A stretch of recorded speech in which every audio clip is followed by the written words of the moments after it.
Oke, sip. Nah, kita santai aja ya, nggak kaku-kaku amat. Kalem. Yes. Screen.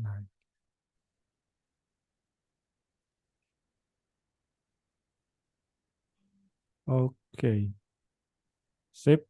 Selamat datang teman-teman yang sudah join di sharing nulis batch 1 ini. Jadi seperti yang udah aku ungkapkan sebelumnya buat teman-teman yang baru join bahwa ini tuh aku kepengen curhat aja, pengen sharing sama teman-teman semua, barangkali ada yang membutuhkan gitu. Pengalaman aku menulis selama 8 tahun terakhir dan juga gak cuma nulis tapi di bidang bahasa. Nah, perkenalan dulu lagi dari awal bahwa aku tuh dulu kuliahnya di jurusan bahasa dan sastra Inggris gitu. Jadi apa namanya, secara background pendidikan memang udah nyemplung di dunia bahasa. Cuman sebenarnya bahasa tuh bukan, atau nulis ya lebih tepatnya, bukan keahlianku gitu.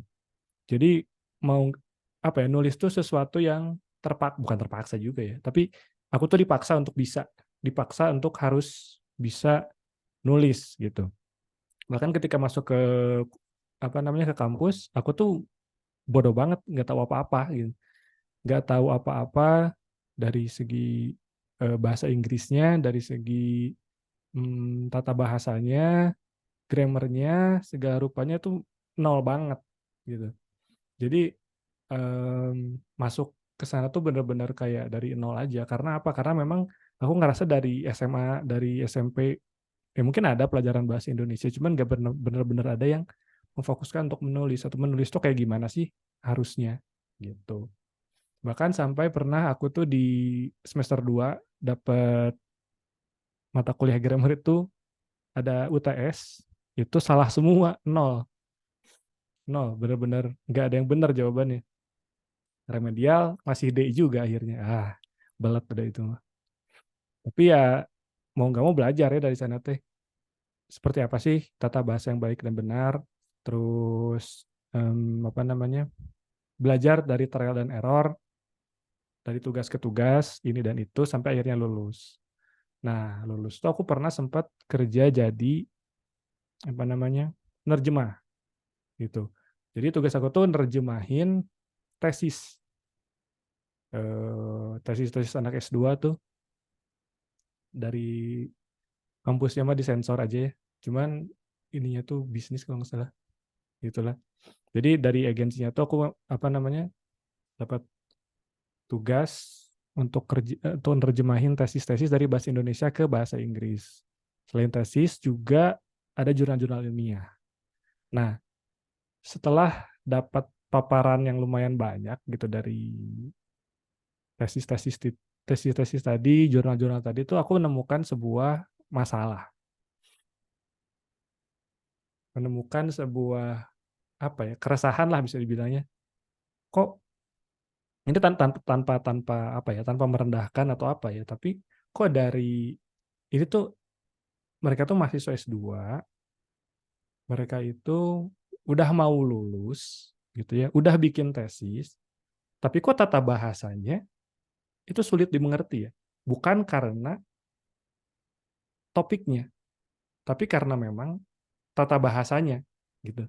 Logikanya nggak nyampe, dari satu paragraf ke paragraf berikutnya nggak jelas ngomongin apa gitu. Bener-bener kok ini bisa kayak gini ya. Nah, sejak saat itu aku ngerasa kayak, oh kayaknya apa ya, aku eh, bukan harus ya, harus mempelajari ini tuh lebih lebih lebih detail gitu, dan menyuarakan ini atau sharing tentang hal ini tuh bisa bisa lebih meluas itu, supaya kita tuh terutama ya seenggaknya kalau buat yang mahasiswa atau yang emang mau ke S2, atau memang yang ingin terjun ke dunia bahasa tuh atau menulis tuh, memang paham dah dasar-dasarnya, atau em, tidak menganggap remeh, tidak menganggap enteng apa namanya, kemampuan atau skill si menulis ini gitu. Sebentar. Nah, Kita next. Nah, tapi aku mau mulai dengan satu kalimat, yaitu jangan mau jadi penulis. Siapa di sini yang nggak mau jadi penulis? Angkat tangan. Nggak ada? Ada? Ya, jadi jangan mau jadi penulis ini frasa atau kalimat yang aku dapatkan setelah membaca bukunya Pak Budi Dharma. Ada yang pernah baca novel-novelnya atau cerpen-cerpennya Budi Dharma? Orang-orang Bloomington tuh ya yang apa namanya yang terkenal banget, nah almarhum tapi beliau udah meninggal ya. Terus nah ini tuh aku baca di salah satu cerpennya, kumpulan cerpennya, yaitu judulnya Kritikus Adinan. Teman-teman bisa baca, bisa cari aja, mungkin di toko-toko buku masih ada ya. Tapi yang menarik tuh dari si apa namanya, dari si kumpulan cerpen itu, justru yang menarik perhatian aku tuh bukan si cerpennya. Yang menarik perhatian aku tuh justru si kata pengantarnya gitu. Si kata pengantarnya ini, Pak Budi Dharma itu bercerita tentang pengalamannya ketemu berbagai macam pengarang. Pengarang jenis A, jenis B, jenis C, macam-macam lah, banyak banget. Banyak banget. Nah, dari sana tuh setelah beliau ketemu berbagai macam pengarang, dia menyimpulkan bahwa oh ternyata pengarang itu berbagai macam jenisnya, dan pengarang itu punya obsesinya masing-masing gitu. Tapi beliau bilang bahwa obsesi ini berbeda antara obsesi seorang pengarang dan obsesi seseorang yang ingin jadi pengarang. Udah kebayang nggak? Jadi beliau bercerita bahwa kalau kamu mau jadi penulis atau ya pengarang atau penulis gitu ya, jangan mau jadi penulis gitu. Kenapa? Karena ketika kita punya obsesi ingin jadi seorang penulis, yang kita kejar tuh adalah hal-hal teknis. Gitu. Yang kita kejar tuh bukan esensi dari menulis itu sendiri. Gitu. Beliau bilang bahwa untuk menjadi seorang pengarang, obsesi kita tuh harus mempertanyakan. Gitu. Maksudnya apa? Ketika kita yang namanya nulis kan pasti merupakan sebuah apa ya, output, merupakan sebuah apa ya, ya hasil lah gitu kan, tulisan yang bisa dibaca itu merupakan sebuah output gitu. Nah, kalau kita terlalu fokus terhadap hal-hal teknis, si tulisan ini tuh isinya apa gitu. Maka dari itu kita tuh sebagai penulis atau pengarang tuh fokusnya ke mempertanyakan gitu. Fokusnya ke apa ya, ngesensing apa-apa yang ada di sekeliling kita gitu. Sebagai contoh, aku pernah nulis, ini bukannya apa ya, bukannya narsis ya, tapi ambil contoh yang dekat aja we. Aku pernah bikin cerpen itu, ide utamanya gara-gara ngeliat kodok, tahu kodok, katak. Katak itu sering banget nggak nemu di jalan, itu kegeleng atau terlindas di jalan gitu ya, entah itu di komplek atau di jalan raya, kok banyak banget ya katak atau kodok tuh kelindes gitu. Emang mereka mau ngapain sih? Emang mereka mau kemana sih? Kok bisa sampai kelindes di jalan? Nah, hal-hal seperti itu kan remeh sebenarnya ya. Hal-hal remeh gitu. Nah, itu tuh dipertanyakan. Si apa namanya, input-input yang masuk ke kita tuh kita coba pertanyakan gitu. Kok emang dari mana ya si katak itu, misalnya dari satu rawa, dia tuh mau pindah, ngapain nyebrang jalan coba? Pindah ke rawa berikutnya tuh dia mau ngapain emang? Nah, hal-hal seperti itu kan yang jadi bikin kita mikir. Hal-hal seperti itu yang bikin kita jadi nyari tahu, emang kodok tuh tinggalnya di mana sih? Emang hidupnya seperti apa? Emang dia makannya gimana? Nah itu, dengan mempertanyakan tadi kita jadi punya curiosity sehingga kita mau nyari tahu tentang si topik tersebut. Dan ketika kita sudah apa ya, penuh atau kita punya curiosity atau rasa penasaran terhadap topik tersebut, kita barulah bisa mengekspresikan apa yang sudah kita punya lewat salah satunya tulisan gitu. Jadi yang ingin aku tekankan di sini tuh sebenarnya untuk mulailah gitu ya. Untuk mulai menulis apapun itu, mau fiksi, mau non fiksi, mau cerpen, mau puisi, mau nulis blog, apapun itu, dimulainya tuh bukan dari hal-hal teknis gitu. Ini pun selaras dengan, kan aku waktu ngebagiin si forum ini, aku minta teman-teman untuk ngisi masalah apa sih yang teman-teman lagi sering hadapin. Dan tahu nggak, mayoritas ya dari jawaban teman-teman tuh bukan di hal teknis, bukan di ini gimana yang ngembangin plot, atau ini gimana ya kata ini gak enak kalau disandingkan dengan kata itu, bukan. Tapi ada di writer's block, which is itu kan sebenarnya bukan hal teknis gitu. Writer's block itu adalah hal yang sifatnya mental atau mindset gitu. Nah, tapi sebelum kita ngebahas itu ke sana, aku mau share dulu beberapa hal yang menurut aku penting untuk di-share. Yang pertama adalah the holy tree. Nah, oh ya lupa aku ngomonginnya. Jadi nanti sistemnya meet sharing session ini nanti setelah aku ngasih cerita dan ngasih sedikit apa ya, sesuatu yang pengen aku bagikan lah, baru nanti di akhir kita ngobrol-ngobrol aja ya, tanya jawab dan lain sebagainya. Oke? Go. Nah, jadi ini sebenarnya berlaku nggak cuma di nulis sih, tapi di skill-skill lain yang kita ingin dalami gitu. The Holy Three, ini mengarang aja aku namanya The Holy Three. Udah bingung juga mau ngasih namanya apa ya. Nah, si ini tuh yang harus kita punya tuh, baik itu di nulis, baik itu di desain, videografi, apapun itu adalah 3 hal ini. Mindset, skill set, sama tool set gitu. Untungnya nih kalau penulis mah ya, tool setnya nggak ribet-ribet amat gitu. Nggak kayak video editor yang harus nguasain Adobe, Premiere, apalah segala macam gitu ya. Tool setnya apa namanya, penulis mah apa coba? Microsoft Word paling. So, apalagi Note HP, terus apalagi ya paling pulpen sama kertas gitu kan. Dan itu kita nggak butuh skill spesifik banget lah gitu untuk bisa menguasai si tools atau alat penunjang kita untuk menulis gitu.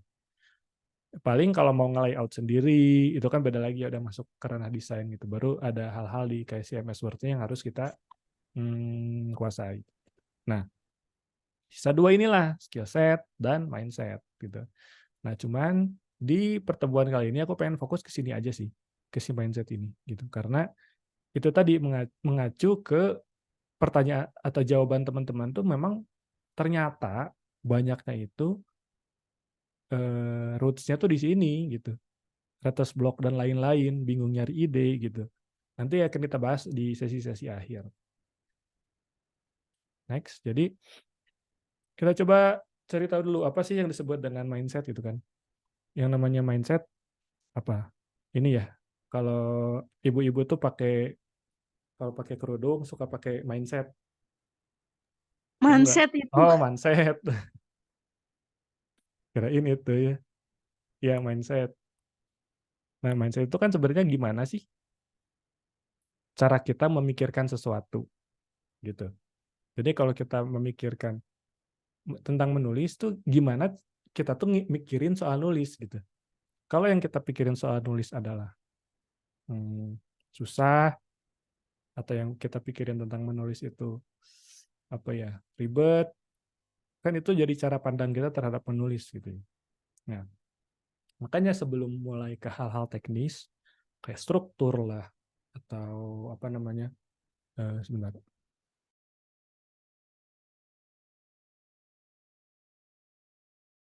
grammar dan lain-lain. Nah, sebenarnya menurut aku pribadi dan yang aku temuin ya selama apa namanya 8 tahun itu, ya memang mindsetnya dulu gitu yang harus dibenerin.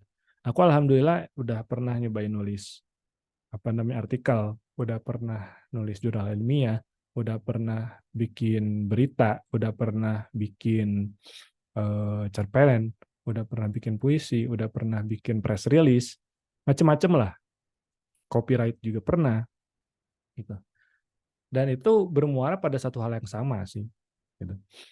Bahwa setiap jenis tulisan tadi atau apa ya disebutnya wacana tadi itu punya kekhasannya masing-masing, punya cara atau treatmentnya masing-masing. Tapi balik lagi ke sini, kalau kita nggak punya mindsetnya, kita akan kesulitan gitu. Tapi kalau kita punya mindset yang tepat, atau seenggaknya, ya nggak tepat juga sih, setiap orang pasti punya cara pandang yang berbeda-beda, tapi seenggaknya, apa ya, tidak menganggap, tidak terlalu strict lah, tidak terlalu kaku menganggap tulisan itu, insya Allah mau apapun jenis tulisannya, gitu ya, minumnya teh botol sosro, gitu, bukan iklan ini mah. Apapun jenis tulisannya, nanti kita bisa menghadapinya dengan lebih apa ya, lebih enak gitu. Pendekatannya lebih lebih apa ya? Ya lebih lah pokoknya mah gitu. Nah, nah sampai sini ada yang mau ditanyain dulu nggak? Aman? Lanjut aja dulu. Oke, lanjut kalau gitu ya. Aman. Udah pos satpam ini teh aman ya. Oke. Nah aku pribadi menemukan bahwa seenggaknya ada 3 hal yang buat aku penting gitu untuk dipahami sebelum kita mulai menulis. Apa itu? Yang pertama adalah ketuhanan yang Maha Esa, bukan. Yang pertama adalah, kok nggak mau next? Nah, writing is a medium. Medium. Writing is a medium. Just like speaking is a way for human to communicate and present ideas. Gitu. Jadi maksudnya itu apa? Kita tuh seolah kadang ya, atau aku juga dulu sempat melihat bahwa tulisan itu hmm, sebuah, bukan mendewakan ya, tapi lebih ke mungkin gini, karena balik lagi ke perkataan Pak Budi Dharma bahwa obsesi orang yang baru mau nulis itu atau yang baru mau jadi pengarang itu adalah pengen pengen jadi pengarangnya gitu ya. Jadi ketika kita melihat atau membaca misal, aku dulu baca bukunya Eka Kurniawan, judulnya Perempuan Patah Hati yang menemukan cintanya kembali melalui mimpi aduh panjang. Ada yang udah pernah baca belum? Itu salah satu cerpen yang kumpulan cerpen yang apa namanya awal-awal aku baca. Nah, dari sana tuh aku baca itu melihat karya yang sudah jadi, melihat buku Mas Eka Kurniawan itu, aku jadi kesemsem gitu ya. Aku jadi wah, ternyata ini apa kekuatan sebuah, aduh bentar batuk wae.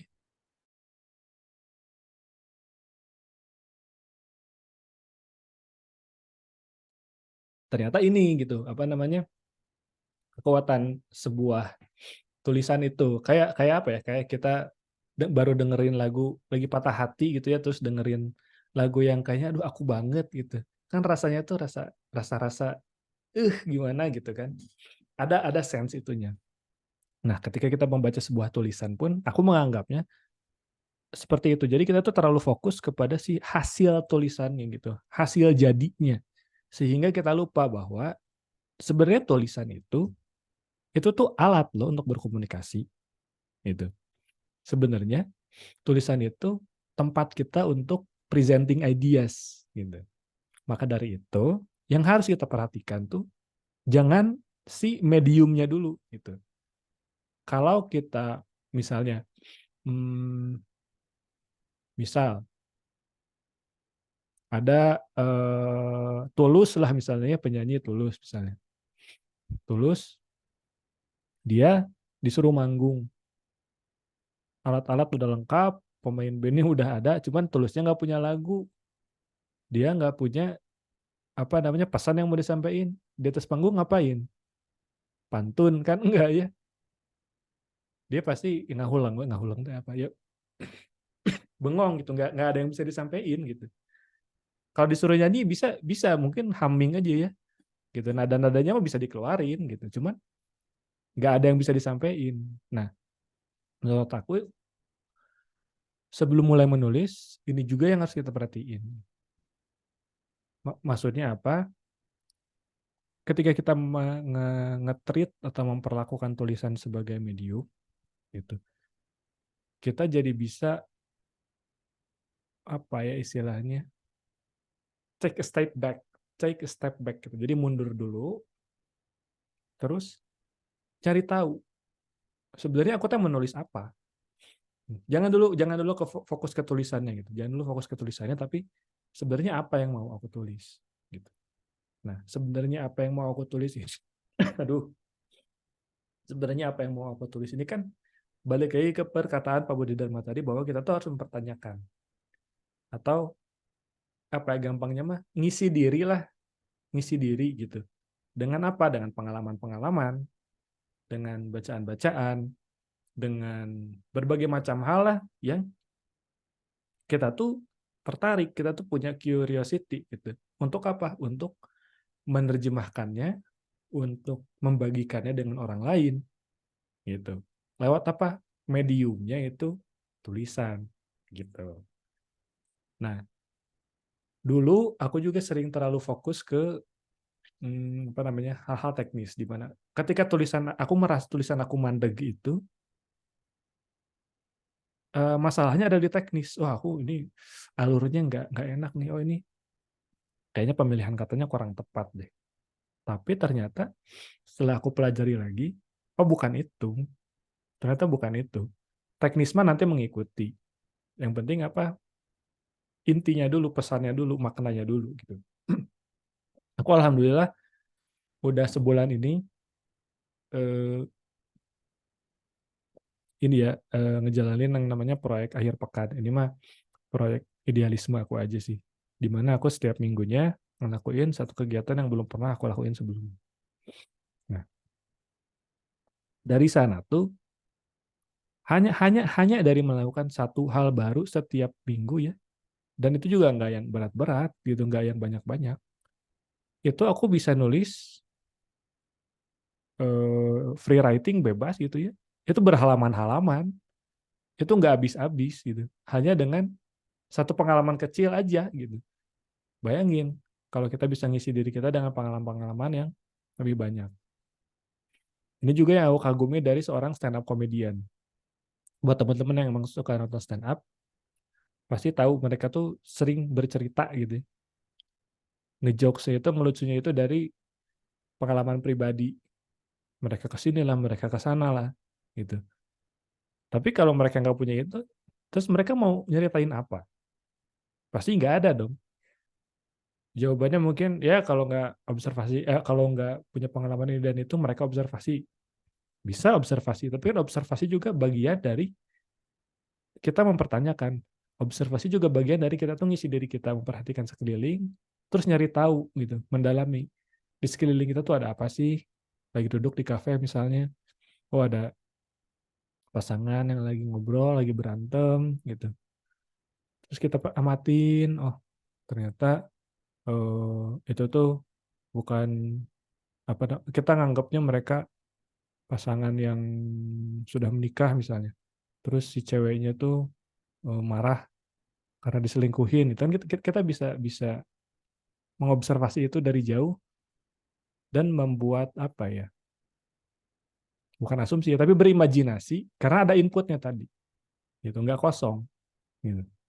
Nah, itu yang mau aku coba apa ya? Sharingkan ke teman-teman di kesempatan kali ini dan yang sesuatu yang buat aku pribadi itu berhasil untuk menghadapi hambatan-hambatan dalam menulis gitu.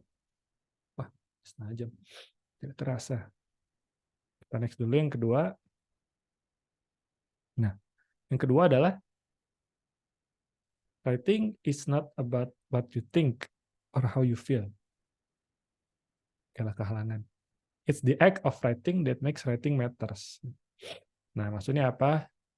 Ini juga ada salah satu teman-teman kita yang nulis di Sheets bahwa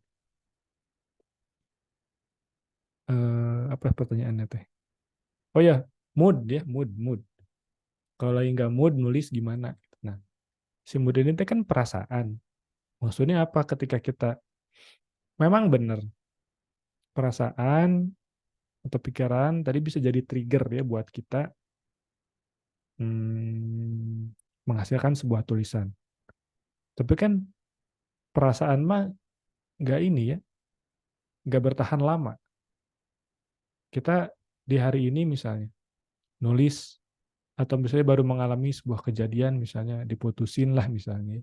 Aduh sakit hati. Pengen nulis, berpuisi gitu ya. Tulis lah.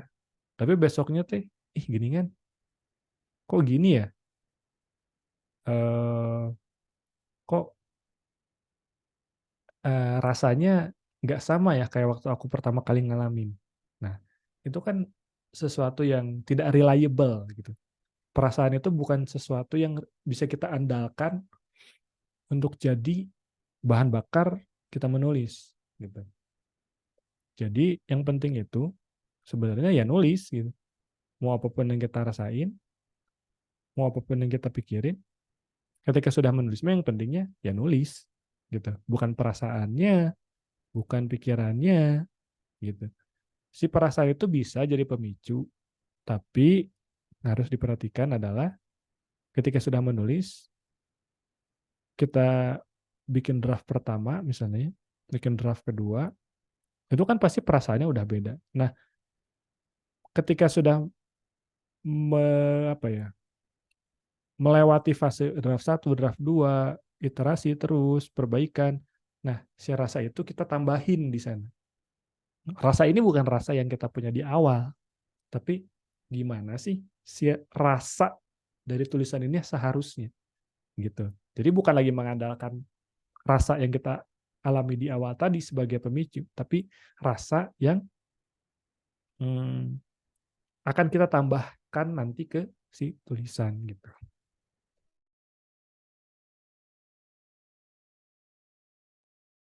Oke, next. Dan yang ketiga adalah writing happens in stages. No matter what you do, your first draft will be rubbish. Mungkin agak terdengar kasar ya, tapi that's the reality bahwa draft pertama kita tuh pasti akan jelek lah. Ini bukan aku yang ngomong ya. Banyak penulis-penulis terkenal pun mengamini hal ini. Stephen King lah, terus Dewi Lestari, terus macam-macam lah. Tanyain aja kalau punya nomornya sok WhatsApp. Pasti mikirnya pasti draft pertama tuh akan jelek gitu. Maka dari itu mindset yang harus kita terapkan yang ketiga adalah ya tadi menulis itu punya tahapan. Nggak akan semata-mata tulisan itu jadi karena kita tuh kadang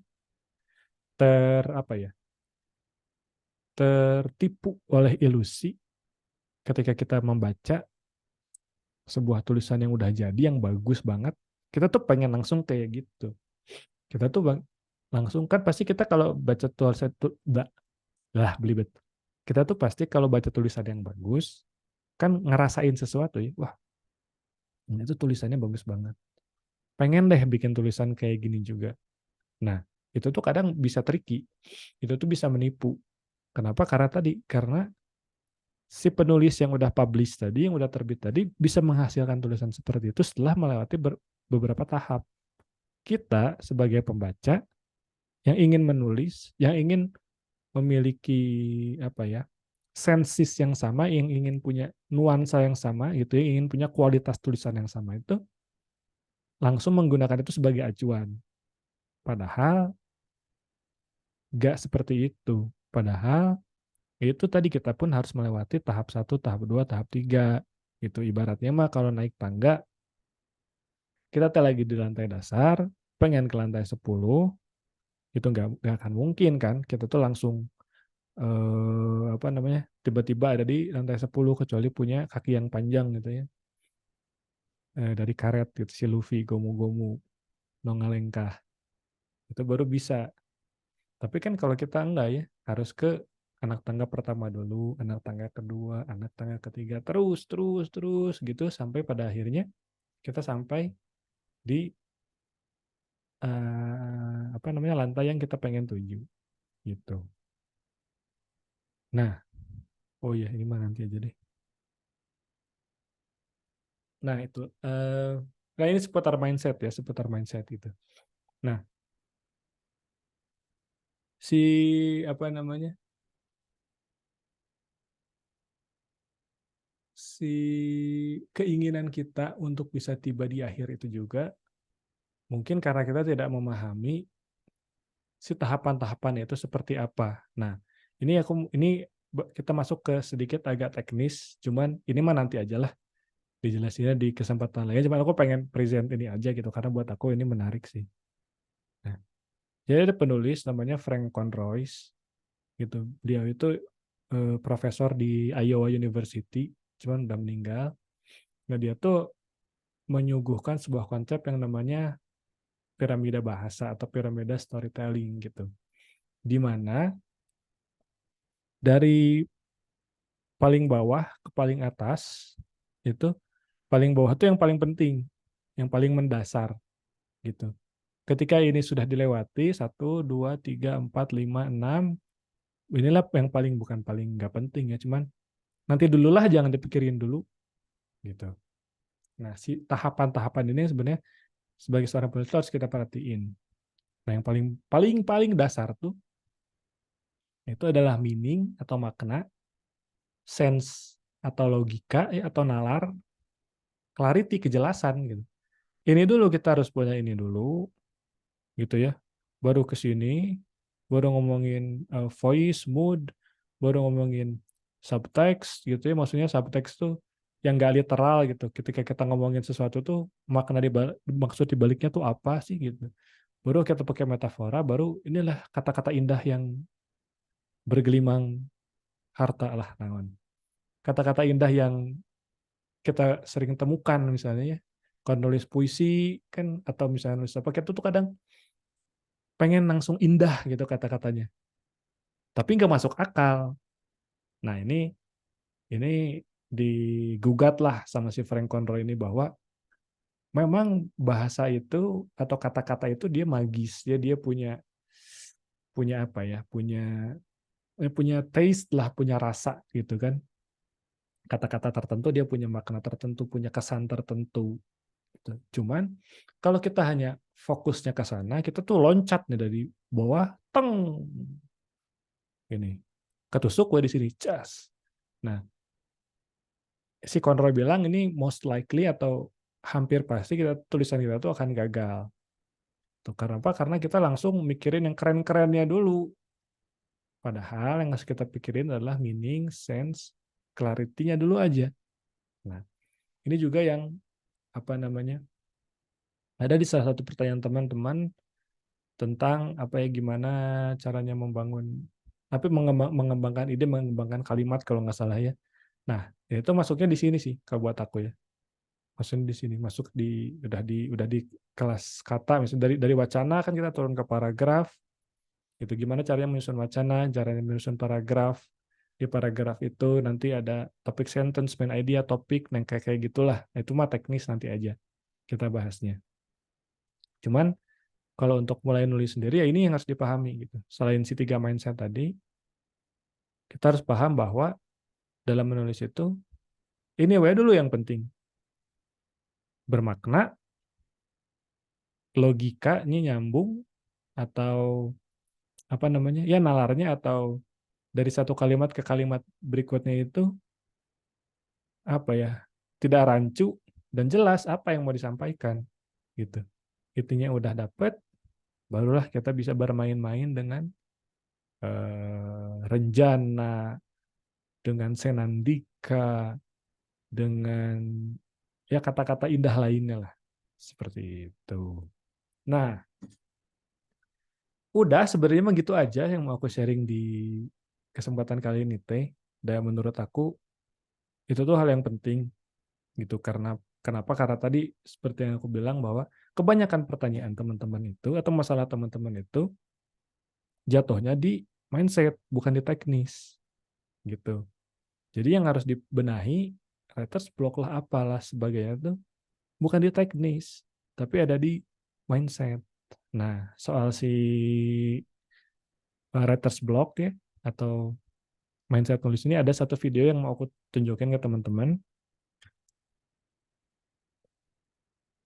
Klik.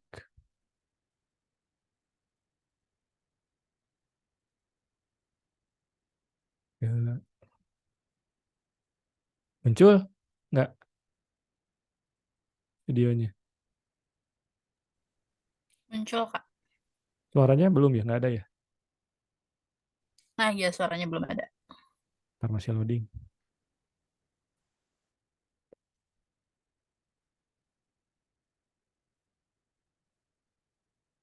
Suaranya nggak ada ya? Belum ya? Iya, Kak, kayaknya belum deh. Oke. Mungkin Bentar ya. belum ke Hmm. share sound di Hmm. awal tadi.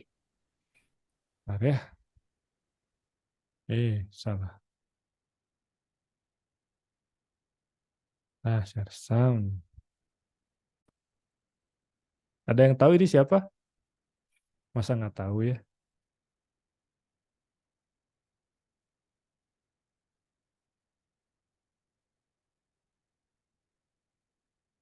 Have you ever experienced writer's block? Ada? Ada, Kak. Kecil, gede, cukup? Cukup deh kayaknya. Cukup ya. Kita coba dengerin ya apa kata Mamang Mayer bilang. Have you ever experienced writer's block? And if so, what's your definition of it? That's a good question. Okay, here we go. Here we go. Let's go. Writer's block is when the two people inside of you, the writer and the reader, when the reader doesn't love the writer, or when the listener doesn't love the player. And so writer's block is not a failure to write. It is a failure to catch this feedback loop of enjoying what you're seeing and wanting to contribute more to it. Right. So writer's block for me doesn't happen as often as it does for other people because I know when I'm ready to sit down and go for it. So you Nah, segitu aja. Ada yang bisa menyimpulkan apa kata Mamang Mayer tadi? Wait. Mau coba menyimpulkan. Aing mah euy. Kak.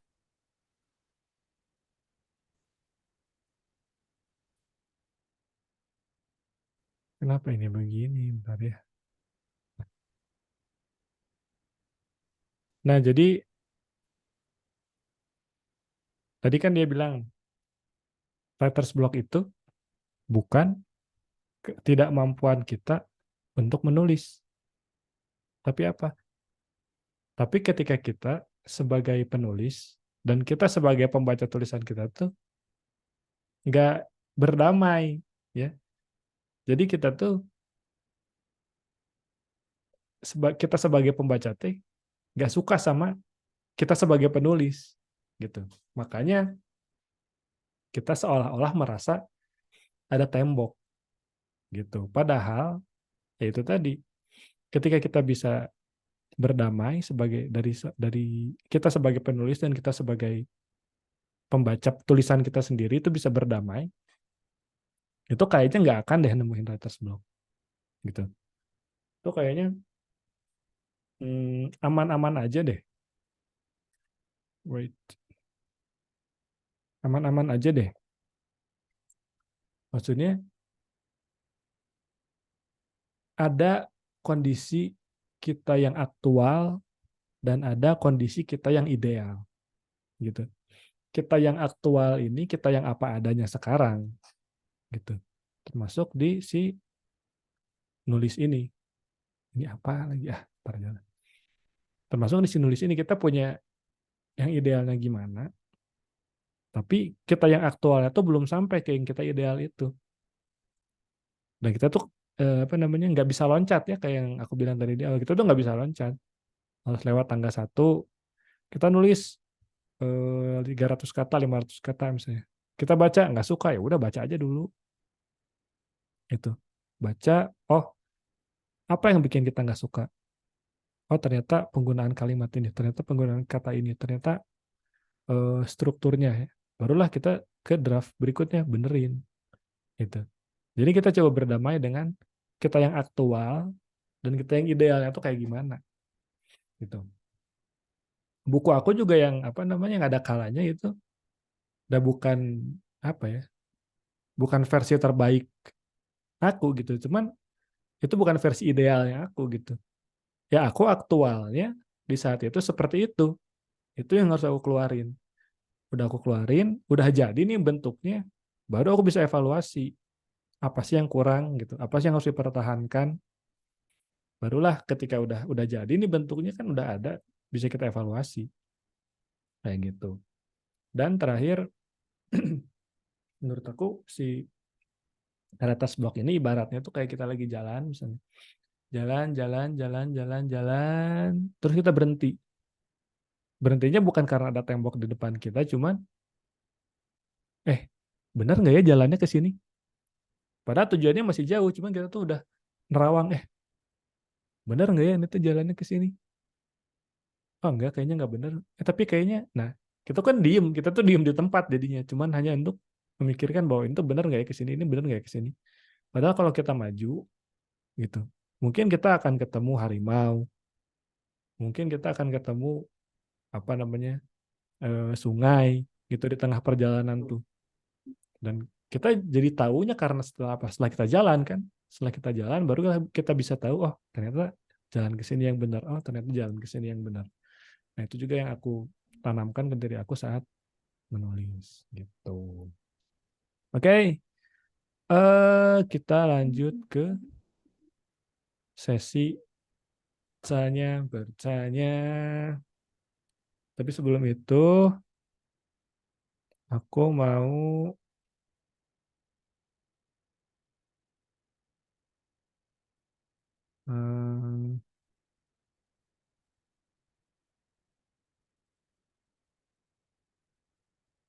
yang mending pertanyaannya.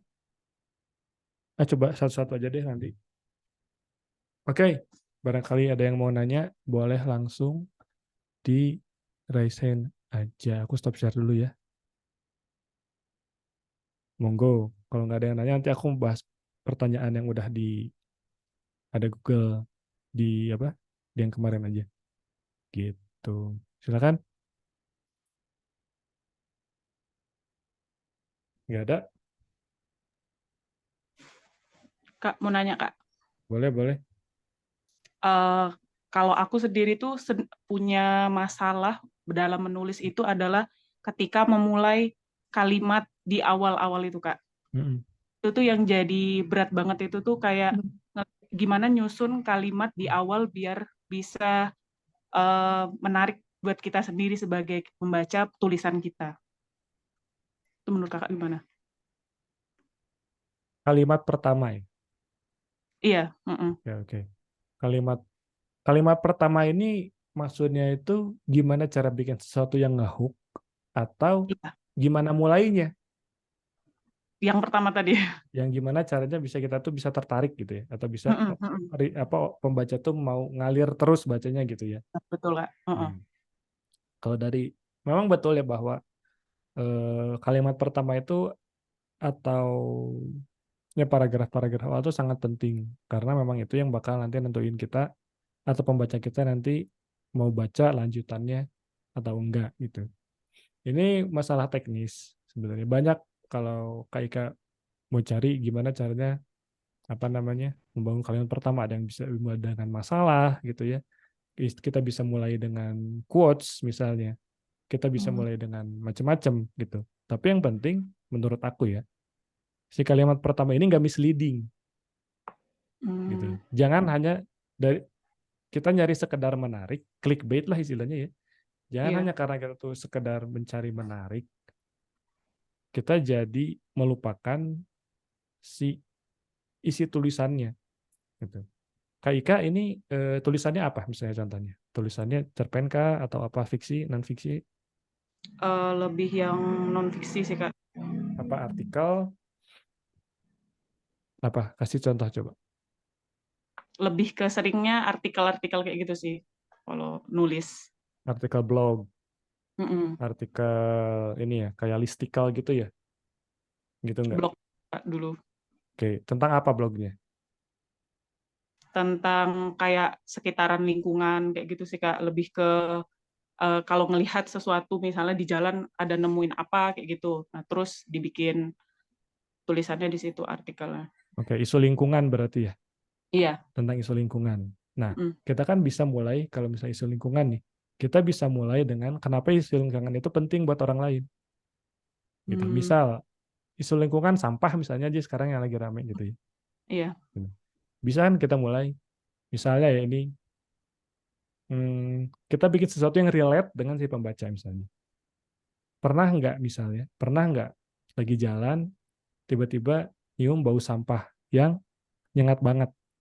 Itu kan kemungkinan besar kita pasti pernah. Dan orang tuh langsung mengimajinasikan, oh ya bau sampah kayak apa sih? Nah, baru Kak Ika bisa masuk kan di sana kayak, oke, bau sampah yang menyengat ini disebabkan oleh apa nama sampah yang menumpuk gitu. Sampah yang menumpuk ini disebabkan oleh apa tuh? Disebabkan oleh kita tidak bisa memilah sampah dengan baik. Pemilahan sampah yang tidak baik ini terjadi karena edukasi yang kurang penting. Itu kan bisa manjang tuh.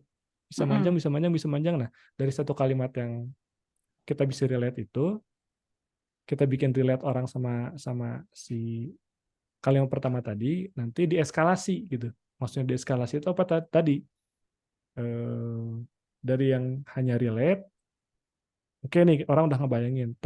Terus kalimat keduanya kita bikin, kenapa lagi nih? Kenapa lagi nih? Kenapa lagi nih? Terus gitu kayak tadi. Sebabnya apa? Kenapa? Sebabnya apa? Kenapa? Terus dieskalasi gitu. Tapi pada akhirnya Kak Ika sampai ke kesimpulan atau pesan yang mau Kak Ika sampaikan gitu. Menurut aku kayak gitu sih. Cukup menjawabkah atau tidak? Oke Kak. Cukup cukup. Oke, thank you. Ada lagi yang mau nanya? Kak, saya coba mau tanya. Boleh. Ya, jadi kalau Kak Ika tadi itu kan bertanyanya tentang cara mengawali paragrafnya gitu. Nah, kalau aku itu mau tanya tentang cara mengakhiri, misalnya buku puisi gitu. Nah, itu baiknya gimana ya? Cara mengakhiri mah tinggal bilang aja kita putus gitu, cukup. Itu cara mengakhiri yang Oh gitu, hubungan ya gitu. cukup, udah nggak Emang usah dia- bertele-tele, cukup bilang aja udah. Iya, iya. Janganlah Simple ya. ngegantung-gantungin orang lah, janganlah. Itu jadi curhat ya, nggak. Iya, asik. Oke, cara mengakhiri apa tulisan? Ya, mengakhiri. Pakai titik. Bener nggak? Maksudnya, iya, iya juga sih ya. Oke, coba jelasin tulisan yang seperti apa. Iya, jadi misalkan ada kayak buat buku puisi gitu kan. Nah, itu tuh temanya ceritanya tentang kayak petualangan gitu. Petualangan ada hati, terus kayak keresahan-keresahan. Nah, gitu. Pokoknya intinya kayak buku puisi gitu lah. Nah, tapi di akhirnya itu kayak pengen ada yang membuat buku ini tuh jadi kayak kesan tersendiri gitu loh bagi pembacanya gitu. Jadi kayak penutupnya itu ada bisa itu mungkin maknanya atau inti dari buku ini gitu. Oke. Gitu. Jadi gimana Kak?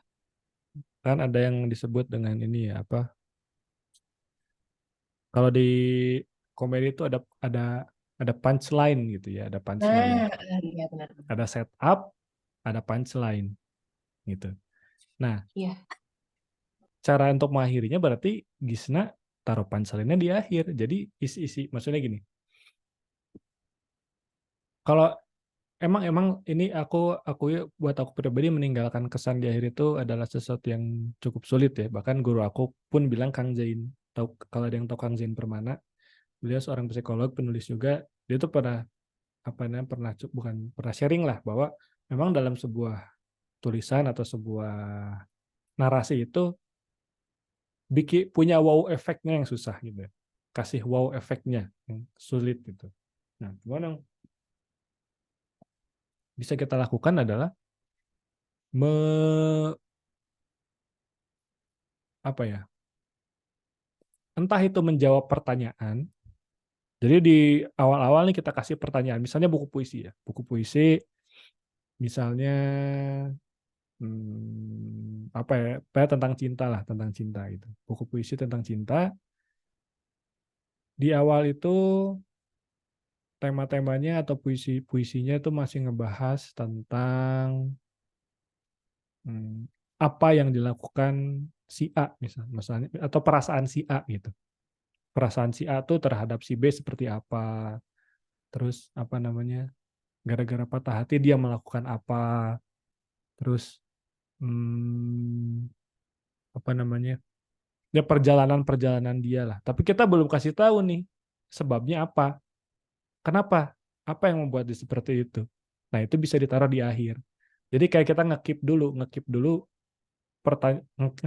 dulu jawabannya. Jadi jangan dikasih di akhir, jangan dikasih di awal gitu sebabnya.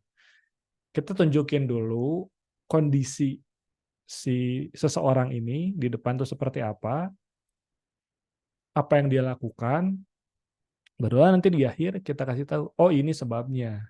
Jadi orang tuh bisa punya rasa apa ya, fulfilled lah, terpenuhi gitu. Si ketika membaca itu, oh ini ternyata gitu. Atau kita bisa juga pakai konsep lingkaran ya, circle gitu. Jadi callback lah kalau di istilahnya. Jadi kita ngomongin apa di awal, tapi kita belum ngasih tahu detail penuhnya, nanti dijawab lagi di akhir gitu.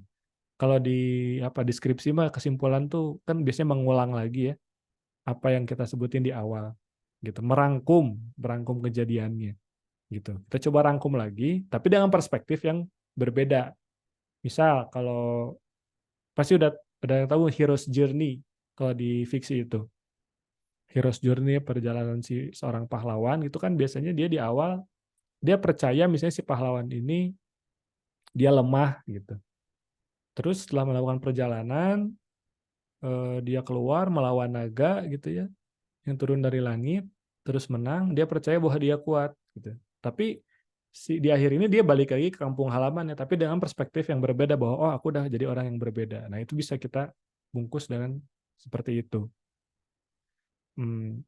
Untuk buku puisi pun menurut aku sebenarnya enak kalau dibungkus dengan cerita gitu. Maksudnya nggak cuman oke, katakanlah 100 halaman, 100 puisi yang berbeda, tapi nggak ada benang merahnya gitu. Kalau buat aku pribadi sih lebih enak kalau setiap halamannya itu dia punya benang merahnya, yang ngikatnya itu apa ceritanya tadi. Gitu supaya apa ketika orang baca pun dia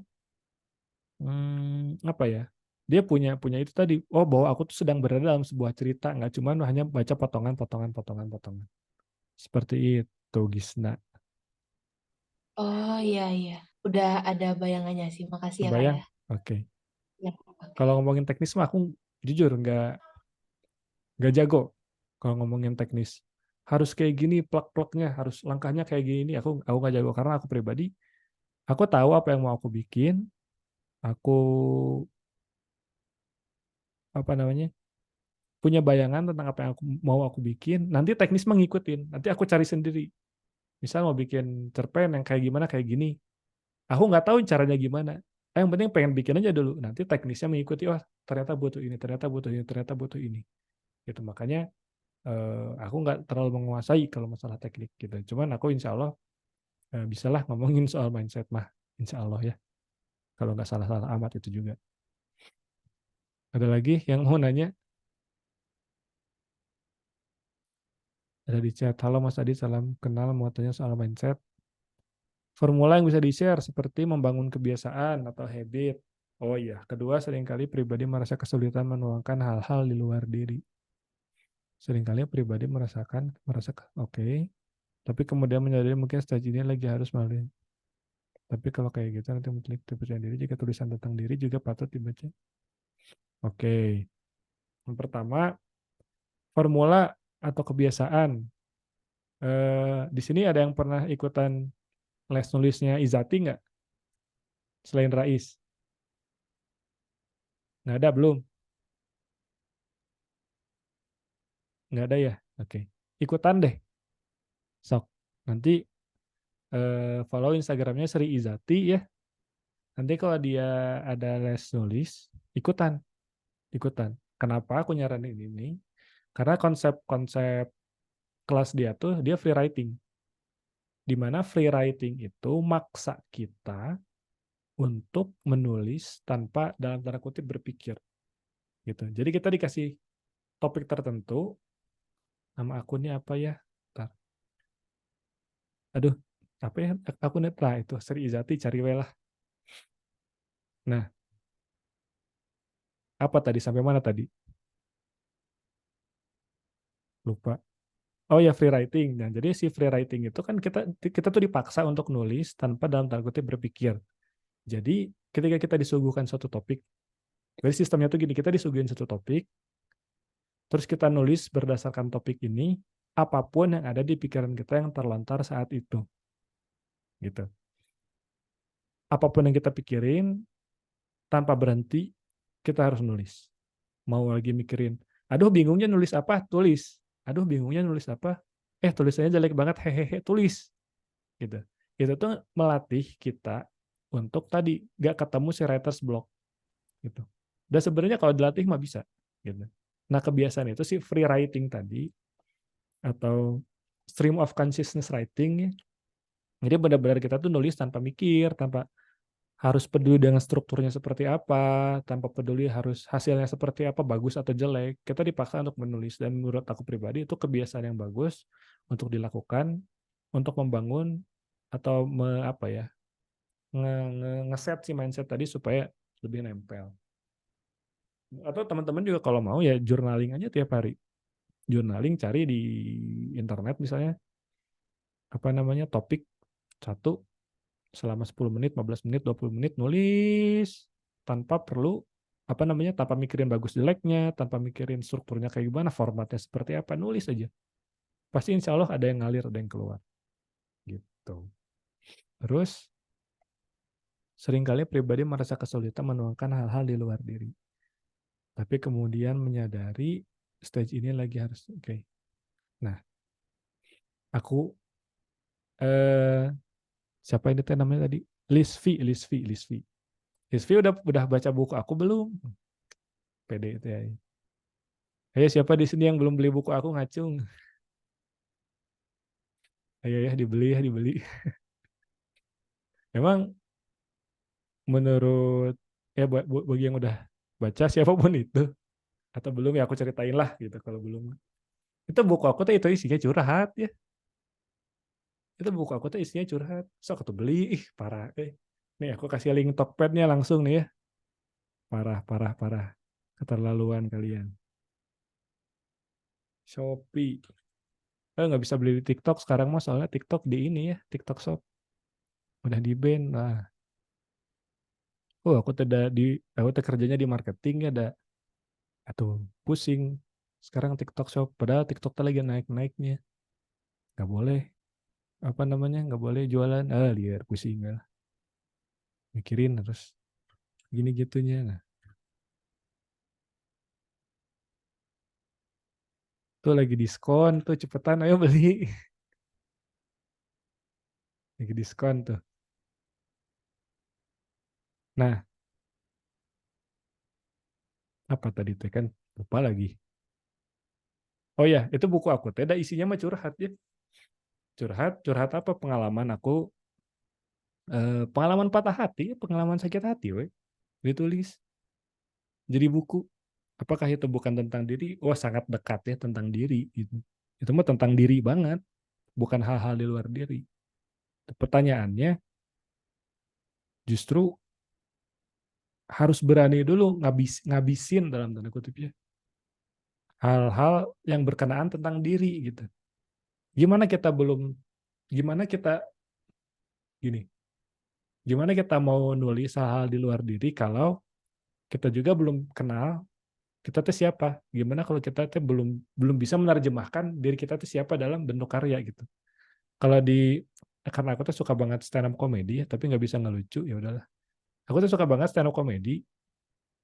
Kata si Panji Pragiwaksono, untuk orang-orang yang baru mau mulai stand up, jangan dulu ngebahas topik yang besar-besar. Jangan dulu ngebahas politik apa. Ngomongin diri sendiri aja dulu. Ngomongin istilahnya self depreciating gitu ya. Self depreciating itu apa ya? Mengolok-olok diri sendiri lah. Itu aja dulu yang dibahas. Jangan dulu ke hal-hal besar. Jangan dulu ngomongin climate change, jangan dulu ngomongin apa namanya Pak Luhut ya. Jangan dulu ngomongin pemilu yang lain-lain, jangan dulu. Ngomongin mah diri sendiri aja dulu. Justru itu juga topik yang dibahas kalau teman-teman mau baca buku tentang menulis, ada On Writing Well. Aku tulis nih, On Writing Well. On Writing Well. Penulisnya tuh lupa siapa ya, William Zinsser gitu. William Zisner kalau nggak salah. Dia tuh bilang bahwa jangan malu ngomongin tentang diri sendiri. Justru tingkat relatability-nya, tingkat kerelatannya justru lebih besar kalau kita ngomongin diri sendiri. Gitu, apa yang kita rasain gitu. Cuman memang kalau misalnya tujuannya untuk dipublish atau dipublikasikan memang harus ada polesan-polesan lah gitu, pakai make up gitu supaya nggak terlalu apa ya kesannya curhat banget gitu. Cuma kalau untuk tulisan tentang diri sendiri dalam kasus buat tulisan sendiri mah nggak masalah gitu. Jadi nggak apa-apa, terima aja. Mungkin lagi di stage ini nggak apa-apa, memang itu stage yang harus dilalui gitu. Memang apa namanya? Memang tahapan yang harus dilalui gitu. Jadi jangan juga mikirin bahwa tulisan tentang diri ini nggak patut dibaca orang tanpa merasa bertelanjang diri atau menggurui, nggak apa-apa. Tulis wae dulu gitu. Nggak narsis, nggak ada apa ya tadi. Justru baiklah curhat dikit ya. Jadi kan buku itu teh, buku aku ya, buku si Ada Kalanya ini tuh nyeritain mantan ya. Nah, kebetulan emang apa namanya mantan aku tuh tahu gitu. Aku tuh udah nerbitin si buku ini. Nah, suatu hari kan aku tuh sering ke satu coffee shop ya, rutin lah. Dia tuh datang ke sana juga karena memang kenal sama yang punya, ditodong lah sama yang punyanya ke si mantan aku teh. Kamu udah baca belum buku si Adit? Gitu. Kata mantan aku teh, udah. Gitu. Pinjem atau beli? Beli mas, katanya. Terus gimana perasaannya? Ya perasaannya gini. Kan. Nah berarti kan itu sampai ya, sampai ke dia gitu. Dalam artian jangan lihat dari sisi narsisnya, jangan lihat dari sisi apanya, ngomongin diri mah. Kalau kita punya pesan yang mau kita sampaikan ya sampaikan aja. Gitu. Mau itu tentang diri, toh emang kenapa kalau ngomongin tentang manusia? Nggak salah kok. Sangat tidak salah. Gitu. Masih ada lagi yang mau ditanyakan? Kalau enggak aku mau ngebahas pertanyaan yang di Google. Udah jam 9 ya. Jadi mau dilanjut atau mau udahan aja? Sok bebas lah aku. Kalau udah pada ngantuk, ayo udah. Kalau mau lanjut beberapa menit lagi, ayo. Lanjut 2 menit loh ya. Lanjut. Oke. Lanjut. Udahan disuruh lanjut sih. Capek ngomong baik. Kita minum dulu.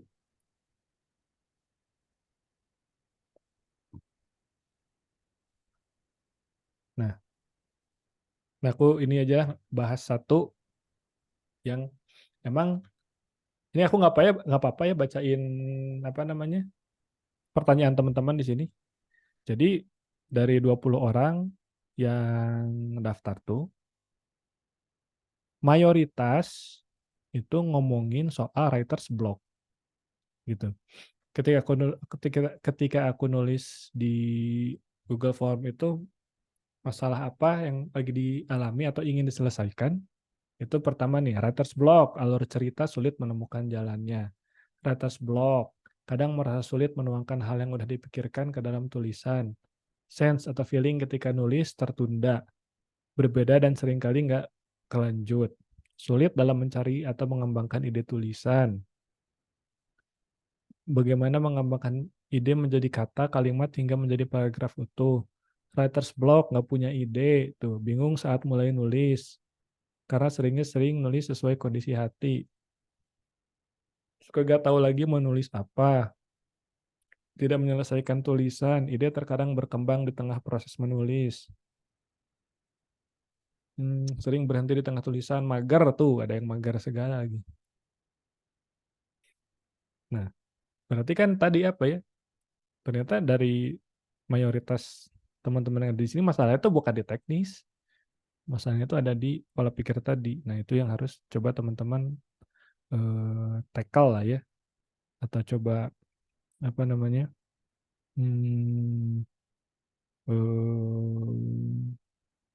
Selesaikan lah gitu. Nah, saran aku sih ya tadi kalau emang teman-teman mau bukan mengalahkan ada keluar dari si writer's block tadi, habits-nya kalau mau mulai bangun habit itu coba untuk free writing atau journaling. Ya bodo amat lah mau jelek, mau bagus ya. Mau hasilnya kayak gimana, keluarin aja dulu gitu. Nulis bebas mah bebasin aja dulu. Soalnya kan kita juga belum masuk ke format tertentu gitu. Bahkan untuk nulis dengan format tertentu pun kita nggak bisa lepas dari ini. Maksudnya novel kan pasti ada outlining dulu gitu. Namanya apa ya, brainstorming dulu pasti ada. Copywriting kita harus memahami produk dulu gitu, harus coret-coret dulu. Jadi nggak bisa tiba-tiba tulisannya nggak bisa tiba-tiba jadi gitu tulisannya gitu. Kita tuh bukan Gini oh Gini ya, yang minta ting langsung ada gitu. Ada yang tahu Gini oh Gini, tahu nggak? Wah, seumuran berarti ya. Yang nggak tahu berarti Gen Z.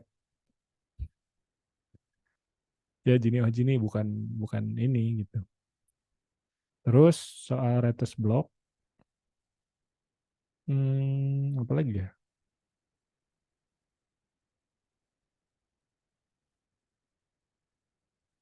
Oh, ini ada pertanyaan. Kesulitan menuangkan sesuatu yang ada di pikiran. Itu siapa yang nanya teh?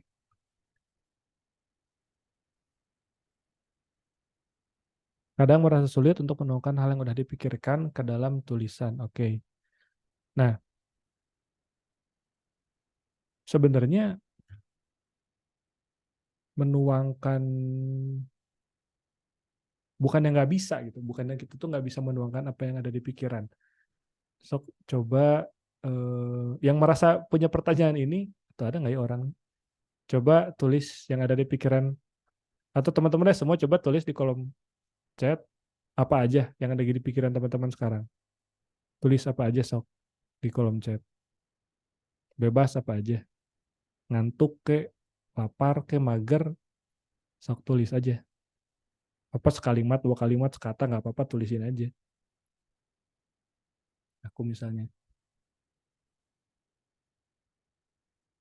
pegal gitu, lagi pusing tuh, gampang nggak ngetiknya? Mah gampang ya, menuangkan pikiran ini kan teman-teman tuh lagi menuangkan pikiran ya ke dalam bentuk tulisan di kolom chat.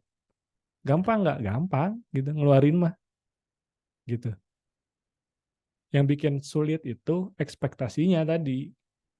Kita tuh pengen langsung apa yang kita tulis itu langsung bagus gitu. Kalau kata aduh siapa lupa namanya, Amity Gage gitu. Dia tuh dosen di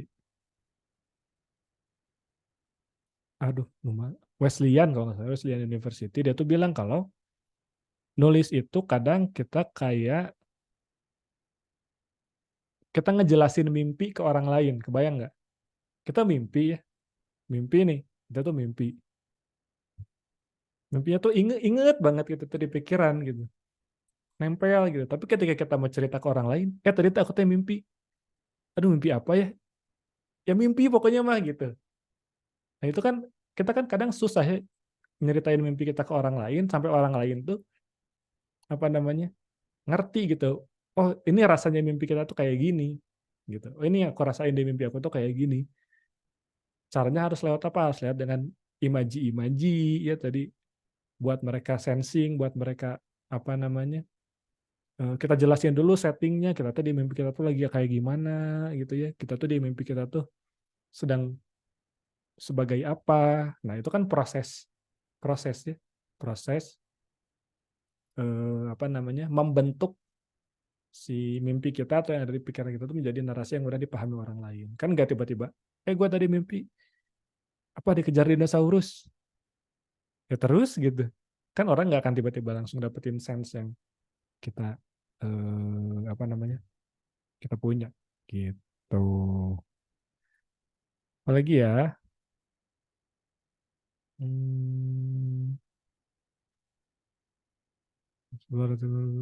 mager pengen banget buat gak mageran. Aduh gimana? Kalau nggak mau mager mah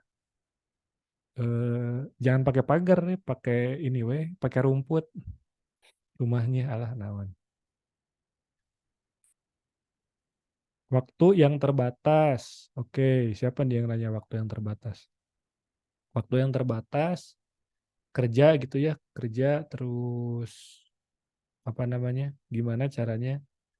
Work right balance work right balance. Kerja dan nulis tapi yang seimbang.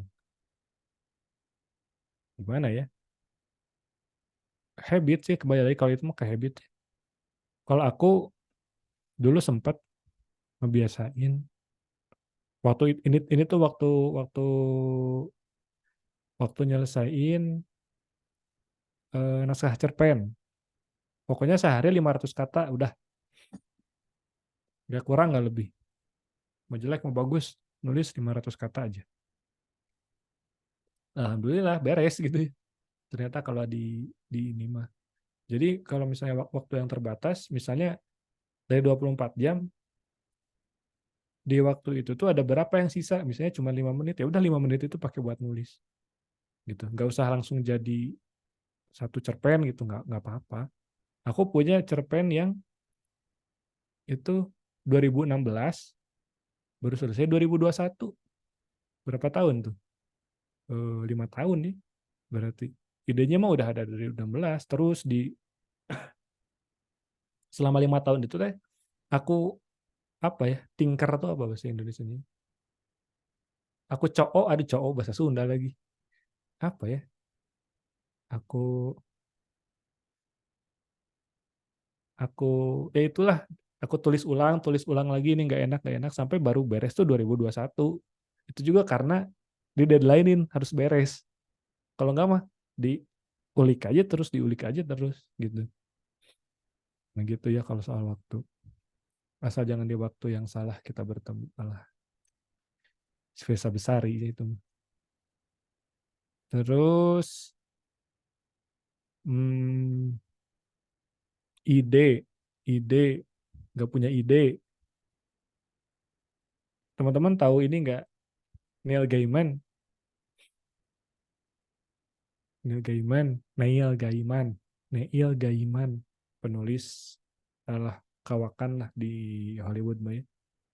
Dia tuh buka kelas menulis juga, cuman dia bilang kayak satir ya, kayak sarkas gitu. Aduh jangan, kalau kalau kalau masih bingung nyari ide mah bukan gak usah nulis ya, tapi please atulah gitu. Kalau masih susah nyari ide mah gitu. Karena apa? Karena ide mah banyak ada di sekeliling kita. Yang kita perlu lakukan mah cuma apa? Peka gitu. Kayak tadi aku lihat kodok di jalan gitu ya. Dipertanyakan, dijadiin bahan gitu. Banyak pasti teman-teman, kalau teman-teman peka gitu ya. Bisa lagi jalan keluar ke warung, terus ada maling di warung misalnya. Itu tuh bisa jadi bahan tulisan, bisa jadi ide tulisan.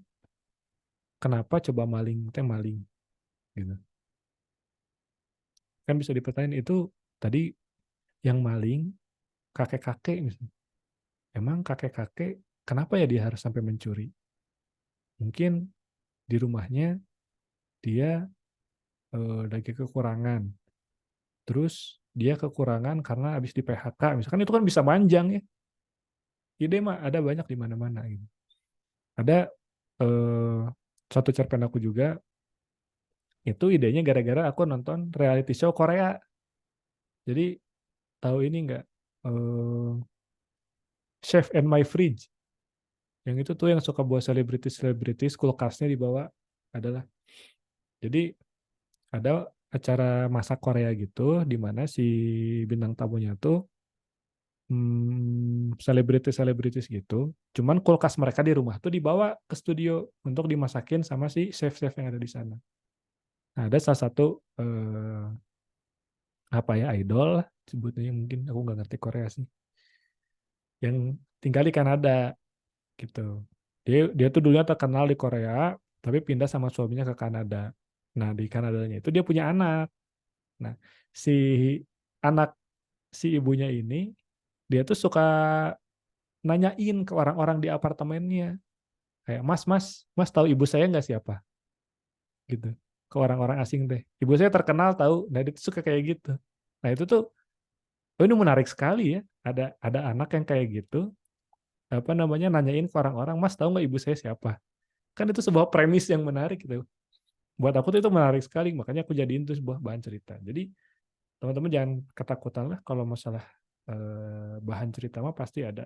Pasti ada. Kalau kitanya mau peka, kitanya mau ngegali. Gitu. Ya, udah 9:30. Mungkin gitu aja. Kalau teman-teman nggak ada yang mau nanya lagi, ada yang mau ngacung lagi terakhir? Nggak ada. 5, 4, 3, 2, 1. Rosma Yunaria. Aduh, kenapa kamu ngacung? Halo Kak, Halo. mau tanya sih sebenarnya mungkin ide itu banyak ya, tapi gimana sih caranya kita tuh nyimpen ide itu tetap ada di kita gitu. Kayak misalkan ide itu kan kadang ketemunya di jalan ya. Di Mm-mm, jalan kan kita nggak mungkin langsung nulis ide gitu. Misalnya naik betul. motor gitu, terus Mm-mm, tiba-tiba di lampu merah kepikiran deh kayaknya lampu merah nih kenapa ya orang-orang kok pada buru-buru gitu, belum hijau udah nyalain klakson misal, itu kan mm-mm, udah jadi sebuah ide betul. tulisan gitu. Nah, gimana sih caranya untuk tetap menyimpan ide? Misalkan kayak tadi Kak Adit juga nyontohinnya kayak ada cerpen yang udah dari 2015 misal Mm-mm, apa namanya ada idenya tuh udah dari situ kayak gitu dan akhirnya tetap bisa diselesaikan sampai sekarang. Artinya kan ide itu kan disimpan dan ditumbuhkan ya gitu. Jadi ya, gimana sih caranya biar kita tuh tetap konsisten sih? oke. Pertama, jangan percaya sama kepala kita. Kenapa? Karena kapasitas kita untuk menyimpan ide itu sangat sedikit. Gitu. Dan kita tuh cuma mikirin yang penting buat kita aja. Gitu. Jadi yang harus dilakukan adalah apa? Mencatat ide, tapi bukan dalam bentuk utuh. Gitu. Misalnya tadi Rosma kepikiran tentang lampu merah. Lagi naik motor nih. Ya udah turun dulu naik motor dari motornya. Catat misalnya. Premisnya aja apa? Premisnya aja. Duh, bentar, batuk wae. Premisnya aja apa? Bahwa oh ya, aku lihat kejadian gini gini gini gini. Gini gini gini gini. Udah, cukup. Cukup. Kenapa? Soalnya ada yang namanya kan kalau teman-teman nanti cari aja di internet ada yang namanya konvergen sama divergen ya. Convergent thinking sama divergent thinking. Kalau lagi nyari ide mah jangan dulu dikembangkan, nyari aja dulu. Nanti udah terkumpul baru dikembangkan. Jadi jangan disatuin ya. Jangan konvergen sama divergen disatuin nanti malah jadi deterjen gitu ya. Malah jadi nyuci itu nanti di rumah. Nah, gitu. Jadi kalau lagi nyari ide, kalau lagi emang mau mengembangkan ide, kembangkan idenya gitu. Dan ketika aku tuh ada kalau di salah satu yang paling penuh di HP ku tuh selain galeri tuh notes. Pasti. Gitu. Karena apa ya? Aku ngumpulin perintilan-perintilan tadi. Nggak harus langsung dieksekusi jadi tulisan jadi. Nggak apa-apa. Kumpulin aja dulu. Itu nanti kalau memang ada waktunya, emang misal nih, dari 1 minggu, 5 hari ngumpulin ide, 2 hari ngembangin ide. Itu kan bisa ya kalau mau dijadwalin. Ya udah di Senin, Selasa, Rabu, Kamis, Jumat kita kumpulin tuh. Sabtu, Minggu kita kembangin. Gitu. Gitu aja terus. Dan bisa jadi mungkin ide yang udah kita kumpulin itu udah nggak sereg, bisa ya. Udah nggak sereg lagi deh. Udah kita tinggalin, nggak apa-apa tinggalin aja. Nanti mungkin sebulan ke depan, 2 bulan ke depan, ketika kita mengunjungi lagi si daftar ide itu, justru mungkin akan jadi lebih relevan. Dewi Lestari itu dia nulis Rapi Jali itu udah lama banget. Ada yang pernah dengar wawancaranya nggak? Si novel Raffi Ahmad berin. Si novel Rapi Jali itu udah lama gitu nulisnya. Udah lama gitu. Tapi kenapa baru bisa dieksekusi sekarang? Gitu. Dia idenya mah udah jauh banget gitu. Tapi beliau baru bisa mengeksekusinya sekarang karena apa? Dia sebagai manusianya sudah berkembang, sudah tumbuh sehingga dia lebih fit dengan ide tadi gitu. Lebih match lah gitu. Jadi nggak apa-apa, yang penting apa? Dicatat, jangan disimpan dalam dompet. Kalau di dompet mah cukup uang aja ya. Cukup kartu ATM. Nah, seperti itu, Rosma. Cukup? Cukup. Terima kasih, Kak. Oke, sama-sama. Oke, pertanyaan Rosma tadi mengakhiri pertemuan kita di malam hari ini. Terima kasih banyak untuk teman-teman yang sudah mampir datang di sharing session perdanaku malam hari ini. Senang banget aku bisa sharing beberapa hal yang aku tahu tentang menulis. Jujur itu jangan ditelan mentah-mentah karena ya ini subjektif banget ya, subjektif dari perspektif aku gitu. Teman-teman bisa setuju, teman-teman bisa nggak setuju itu tergantung teman-teman. Mohon maaf kalau ada salah-salah kata, tapi sebelumnya kita foto dulu mau nggak? Nah, jadi pantun nih. Yuk, kalau teman-teman yang udah hadir, buka dulu kacamata, buka dulu kameranya, kita foto bareng dulu. Oke. Siap? Aku hitung sampai stopan buah batu ya. 300 detik. Oke. Siap ya? Semuanya gayanya bebas lah. 1, 2. Tar dulu. Salah. Kalau mau foto dari Zoom-nya langsung bisa nggak sih? Nggak harus split screen, bisa ya? Aduh, gaptek. Udah print screen aja. Ulangi ya. Ntar. Siap. 1, 2, 3. Terakhir, pakai HP. Biar keren. Siap ya. 1, 2, 3. Sip. Terima kasih banyak teman-teman. Mohon maaf kalau ada salah-salah kata. Semoga apa yang aku sampaikan di malam hari ini ada manfaatnya buat teman-teman dan bisa dijadikan bahan bakar untuk menulis di kesempatan-kesempatan teman-teman yang lain.